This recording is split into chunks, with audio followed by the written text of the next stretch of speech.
ಒಂದು 15 ದಿವಸ ಆದಮೇಲೆ ಮನೋಹರ್ ಸರ್ ಫೋನ್ ಮಾಡಿದಾಗ ಸ್ವಲ್ಪ ಟೆನ್ಷನಲ್ಲೇ ಹೋಗ್ತೀನಿ, ಬನ್ನಿ ನೀವು ಅಂತ ಅಂತಾರೆ. ಹೋಗ್ತೀನಿ, ಮರ್ತೇ ಬಿಟ್ಟಿರ್ತೀನಿ ನಾನೇ, ಇನ್ನೆಲ್ಲಿ ಮಾಡ್ತಾರೆ ಬಿಡು ಅವರೆಲ್ಲ ಅಂತ. ಹೋದರೆ ಯಾರೋ ಒಬ್ರನ್ನ ಕೂರಿಸಿರ್ತಾರೆ, ಇವರೇ ನೋಡಿ ಆ ಹುಡುಗ, ಇವ್ರನ್ನ ಕರ್ಕೊಂಡು ಹೋಗಿ ಅಂತಾರೆ. ನನಗೆ ಯಾರ ಜೊತೆ ಏನು ಅಂತಂದ್ರೆ ಅವ್ರು ಯಾರು ಅಂತ ಗೊತ್ತಿಲ್ಲ. ಅವರು ಅಂತ ಒಂದು ಸಿನಿಮಾಗೆ ಪ್ರೊಡ್ಯೂಸರ್ ಆಗಿರ್ತಾರೆ. ಓಕೆ. ಅವ್ರ ಹೆಸರು ಬಂದು ರಾಮಕೃಷ್ಣ ಮತ್ತು ಇನ್ನೊಬ್ಬರು ಜಗನ್ನಾಥ್ ಅಂತ ಇಬ್ಬರು. ಸೊ ಅವ್ರ ಜೊತೆ ನನ್ನ ಕಳಿಸ್ತಾರೆ. ಅವರು ಸೀದಾ ಕರ್ಕೊಂಡು ನನ್ನ ಗುರುಕಿರಣ್ ಅವ್ರ ಹತ್ರ, ಅಶ್ವಿನಿ ಆಡಿಯೋ ಹತ್ರ ಕರ್ಕೊಂಬರ್ತಾರೆ. ಬನಶಂಕರಿಯಿಂದ ಅಲ್ಲಿಗೆ ಬರ್ತೀವಿ. ಅಲ್ಲಿ ಕರ್ಕೊಂಬಂದರೆ ನನಗೆ ಗುರುಕಿರಣ್ ಪರಿಚಯ ಮಾಡಿಸ್ತಾರೆ. ನನಗೆ ಅಲ್ಲಿ ಮನೋಹರ್ ಸರ್ ಹೇಳೋದು ಇಲ್ಲ ಎಲ್ಲಿಗೆ ಹೋಗ್ತಾ ಇದೆಯಾ ಏನೋ ಅಂತ. ಅವ್ರ ಜೊತೆ ಹೋಗು ಅಷ್ಟೇ. ಅಲ್ಲಿಗೆ ಬಂದರೆ ಗುರುಕಿರಣ, ರಾಮನಾರಾಯಣ್ ಅಂತ ಸರ್, ಮನೋಹರ್ ಸರ್ ಕಳಿಸಿದ್ರು ಈ ಹುಡುಗನ. ಓ ನೀನೇನೋ ಬರ ಕೂತ್ಕೊಳ್ಳ.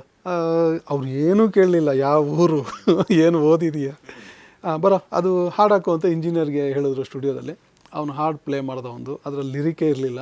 ನನಗೆ ಮೊದಲನೇ ಅನುಭವ ಅದು. ವಿತೌಟ್ ಲಿರಿಕ್ಸ್ ಒಂದು ಸಾಂಗ್ ಕೇಳ್ತಾ ಇದ್ದೀನಿ, ಬರೀ ಮ್ಯೂಸಿಕ್ ಹೋಗ್ತಾ ಇದೆ.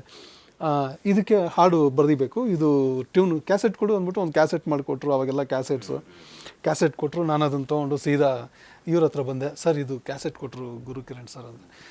ಸರಿ ಬನ್ನಿ ಓಡೋಣ ಅಂದ್ಬಿಟ್ಟು ಓಂ ಪ್ರಕಾಶ್ ರಾವ್ ಹತ್ರ ಕರ್ಕೊಂಡೋದ್ರು. ಶೂಟಿಂಗ್ ನಡೀತಾ ಇತ್ತು ಚಾಮರಾಜಪೇಟೆ.